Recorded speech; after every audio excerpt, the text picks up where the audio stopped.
có người lính mùa thu ra đi từ mái xanh hồng, có người lính mùa xuân ấy ra đi từ đó không hẹn, dòng tên anh khắc mau đã núi mấy ngàn hoa bóng cây rơi, chiều biên cương trắng trời dưới núi mẹ già môi mắt nhìn thương. Việt Nam ơi Việt Nam, núi cao như tình mẹ bốn mùa tóc vàng nỗi thương non. Việt Nam ơi Việt Nam, ngọn núi nơi anh đã sống rừng cháy lên màu hoa đỏ phía phương xa, rừng cháy lên màu hoa đỏ giữa hoàng hôn.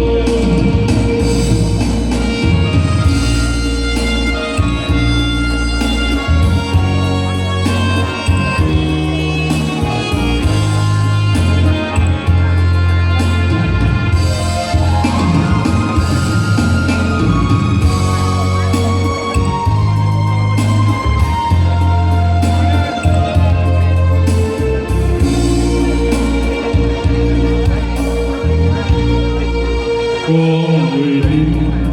mùa thu ấy ra đi từ mái xanh hồng, có người lính mùa xuân ấy ra đi từ đó không hẹn, dòng tên anh khắc vào đá núi mấy ngàn hoa bóng cây rơi, chiều biên cương trắng trời dưới núi mẹ già môi mắt nhìn thương.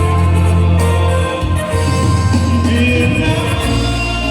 ơi Việt Nam, núi cao như tình mẹ bốn mùa tóc vàng nỗi thương non. Việt Nam ơi Việt Nam, ngọn núi nơi anh đã xuống rừng cháy lên màu hoa đỏ phía rừng xa, rừng cháy lên màu hoa đỏ giữa hoàng hôn. Việt Nam ơi Việt Nam, núi cao như tình mẹ bốn mùa tóc vàng nỗi thương non.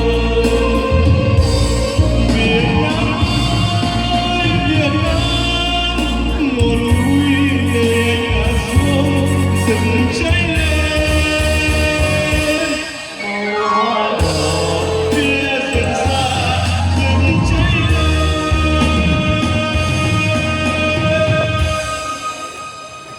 màu hoa đỏ giữa hoàng